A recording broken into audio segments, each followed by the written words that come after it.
जोहार सभी का। आप सभी का एक बार फिर से स्वागत है, अभिनंदन है। मैं रेणु कुमारी, मैं पढ़ा रही हूँ बादल को घिरते देखा है, नागार्जुन द्वारा रचित एक कविता।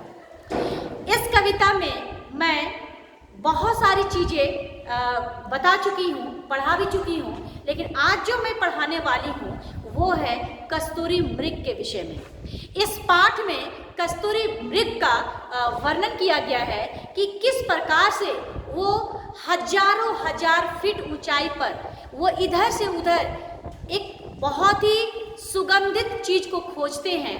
क्या चीज को खोजते हैं, कौन सी सुगंधित चीज है, ये मैं आगे वीडियो में बताने वाली हूँ। तो उस सुगंधित चीज को वो खोजते हैं, नहीं मिलता है तो फिर हिरण का क्या हाल होता है, आखिर ये क्यों चिढ़ते हैं अपने आप पर, और कौन सी ऐसी चीज को वो ढूंढते हैं जो उनको नहीं मिलता है। तो ये सारा कुछ मैं इस वीडियो में बताने वाली हूँ, तो अंत तक प्लीज आप बने रहिएगा और इस पाठ का आनंद उठाइए। तो चलिए बिना देर किए हम लोग जानते हैं कि आखिर कस्तूरी मृग जो है वो क्या ढूंढ रहे थे और वो उनको क्या चीज नहीं मिल रही थी। ये क्या चीज जो है वो क्वेश्चन मार्क है, प्रश्न मार्क है। तो हम लोग जानेंगे इस वीडियो में कि आखिर वो कस्तूरी मृग किस चीज को ढूंढ रहे थे। चलिए शुरू करते हैं। शत सहस्त्रों फुट ऊंचाई पर दुर्गम बर्फानी घाटी में अलख नाभि से उठने वाले निज के ही उन्मादक परिमल के पीछे धावित हो होकर तरल तरुण कस्तूरी मृग को अपने पर चिढ़ते देखा है, बादल को घिरते देखा है। इतना पहले हम लोग जानेंगे, उसके बाद फिर नीचे हम लोग व्याख्या करेंगे। तो यहाँ पर देखिए कहा गया है शत सहस्त्र फुट ऊंचाई पर। शत का अर्थ होता है, शत का अर्थ होता है, हाँ दिख रहा होगा ना, शत का अर्थ होता है 100 और सहस्त्र का अर्थ होता है 1000, यानी कि सैकड़ों हजारों। 100 यानी कि सैकड़ा है ना, तो सैकड़ों हजारों फुट ये नापने का, लंबाई नापने का एक पैमाना है। ऊंचाई यानी कि सैकड़ों हजारों फुट ऊंचाई पर, है ना, ध्यान से समझेंगे। सैकड़ों हजारों फुट ऊंचाई पर दुर्गम बर्फानी घाटी में, दुर्गम यानी कि जहां जाना कठिन हो उसको हम कहते हैं दुर्गम। तो सैकड़ों हजारों फुट ऊंचाई पर दुर्गम बर्फ से ढकी हुई घाटी में, घाटी में मतलब जो रास्ता होता है ना, इस तरह से पहाड़ों को काट करके जो रास्ता बनाया जाता है उसको कहा गया है घाटी। तो सैकड़ों हजारों फुट ऊंचाई पर, है ना, दुर्गम जो बर्फीली घाटी है, इस घाटी में, है ना, उस घाटी में अलख नाभि से उठने वाले, अलख नाभि यानी कि कस्तूरी मृग के नाभि में कस्तूरी पाया जाता है, यानी कि मृग, हिरण की जो नाभि होती है उसमें कस्तूरी पाया जाता है। ये कस्तूरी बहुत ही सुगंधित होता है, मदमस्त कर देने वाला इसकी सुगंध होती है, ठीक है। तो अलख नाभि से यानी कि नाभि से उठने वाली कस्तूरी, निज के ही उन्मादक, निज मतलब अपने ही, निज मतलब अपने ही नाभि से उठने वाली उन्मादक परिमल, उन्मादक मतलब मदहोश करने वाली, आकर्षित करने वाली, बहुत ही सुगंधित, मन को भाने वाली जो सुगंध है वो अपने ही नाभि से उठता है, लेकिन के पीछे धावित होकर, उसी सुगंध के पीछे दौड़ दौड़ कर, धावित होकर मतलब दौड़ दौड़ कर तरल तरुण कस्तूरी मृग को, तरल तरुण मतलब किशोरावस्था का जो मृग होता है उस मृग को यहाँ पर तरुण कहा गया है, ठीक है। तो जो किशोरावस्था का जो मृग होता है, यौवन अवस्था का जो मृग होता है, हिरण होता है, वो हिरण उसी के पीछे दौड़ दौड़ कर थक जाता है और फिर अपने पर क्या करता है, चिढ़ता है। अब ध्यान से समझिए यहाँ पर क्या कहा गया है।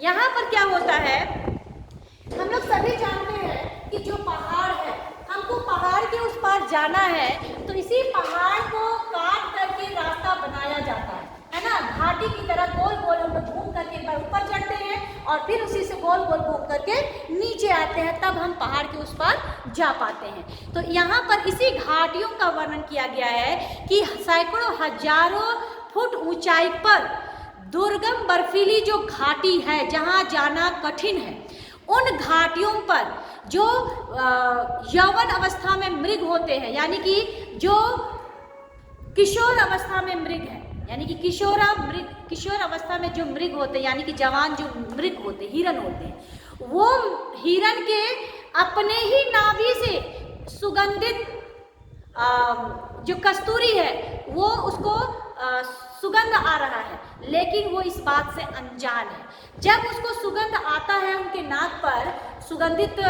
जो कस्तूरी है उसका जो सुगंध उनके नाक पर जाता है, तो वो क्या करते हैं, उस सुगंध को खोजने का प्रयास करते हैं और वो हिरन इधर से उधर क्या करते हैं, दौड़ लगाते हैं। कभी हिरन इधर जाते हैं तो उसको यहाँ से सुगंध आता है, कभी हिरन इधर भागते हैं तो यहाँ से सुगंध आता है, कभी इधर आते हैं तो इधर से सुगंध आता है। कहने का अर्थ है क्योंकि उनके अब जहाँ वो जाएंगे वहाँ से सुगंध आएगा ही।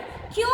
क्योंकि उसी के नाभि से वो सुगंध आ रहा है ना, तो हिरन जहाँ भी जाएगा उसको वहाँ से सुगंध आएगा ही। तो इस बात से वो अनजान है कि ये सुगंध आखिर आ कहाँ से रहा है। इस सुगंध को खोजने का बहुत प्रयास करता है, लेकिन वो अंततः नहीं जान पाता है कि ये सुगंध आखिर आ किस ओर से रही है, आ कहाँ से रही है। इस बात को वो हिरन नहीं जान पाता है। और जब वो सुगंध को खोजता है, उस सुगंधित कस्तूरी को जब वो खोजता है और नहीं मिल पाता है, तब वो अपने आप पर गुस्सा निकालता है और इधर से उधर उलटता है, पलटता है और अपने को पटकता है। क्यों? क्योंकि उस चीज को, उस कस्तूरी जो कस्तूरी है, सुगंधित कस्तूरी है, उसको खोज पाने में असमर्थ हो जाता है, जिस वजह से वो अपने ऊपर चिढ़ता है, अपने ऊपर गुस्सा निकालता है। तो यहाँ पर कस्तूरी आखिर मृग को क्यों नहीं मिल पाया? इसलिए नहीं मिल पाया क्योंकि मृग के ही नाभि से वो कस्तूरी की सुगंध आ रही है और इस बात से हिरन अनजान है और इसीलिए उस सुगंध को खोजने के लिए पूरी घाटी में वो इधर से उधर दौड़ लगा रहा है। कभी दाएं जा रहा है, कभी बाएं जा रहा है, कभी आगे जा रहा है, कभी पीछे जा रहा है, कभी ऊपर जा रहा है, कभी नीचे जा रहा है, लेकिन वो जहाँ पर जाता है उसको सुगंध वहीं से आता है। और वहीं से क्यों आता है? क्योंकि उसी की नाभि से ये सुगंध कस्तूरी का स्मेल जो है वो आ रहा है। तो जब उसको ये चीज़ नहीं मिल पाता है, तब फिर वो अपने आप पर गुस्सा निकालता है। और यहाँ पर क्या देखते हैं, और जब उसको नहीं मिलता है तब फिर वो अपने आप में गुस्सा निकालता है और इस बात से वो अनजान है, उसको पता ही नहीं है कि जो सुगंध चीज के पीछे वो भाग रहा है, जो सुगंध कस्तूरी के पीछे वो भाग रहा है, वो वास्तव में उसी की नाभि से वो सुगंध आ रहा है। तो इस बात से हिरन अनजान है और इसीलिए हिरन जो है वो अपने आप पर क्या करता है, चिढ़ता है। तो इसीलिए यहाँ पर कवि ने कहा है कि कस्तूरी मृग जो है, जो यौवन अवस्था में जो मृग होता है, वो मृग की नाभि से कस्तूरी का जो सुगंध है, जो मदहोश करने वाली जो सुगंध होता है, उसको वो ढूंढने का बहुत प्रयास करता है, इधर से उधर वो दौड़ लगाता है, लेकिन वो खोज नहीं पाता है। और नहीं खोज पाने का कारण यही है कि उनके अपने ही नाभि से वो सुगंध आ रहा है। ठीक है, जब नहीं मिल पाता है तो फिर वो अपने ऊपर चिढ़ता है। चिढ़ना मतलब अपने आप पर गुस्सा निकालना, इधर पटकता है, उधर अपने शरीर को पटकता है, इस तरह से अपने आप को पटक करके अपना गुस्सा निकालता है। तो इस तरह से होते हुए कवि ने अपनी आंखों से देखा है। तो इस प्रकार से बादल को घिरते हुए कवि ने स्वयं अपनी आंखों से देखा है और इस तरह का जो दृश्य है पहाड़ी इलाकों में, वो दृश्य कवि ने अपनी आंखों से स्वयं प्रत्यक्ष देखा है। ठीक है, तो ये रहा इसकी व्याख्या। अब यहाँ पर हम लोग देखेंगे कि यहाँ पर कौन कौन सा अलंकार का प्रयोग हुआ है। सबसे पहले यहाँ पर हम लोग जो अलंकार है उसमें देखेंगे कि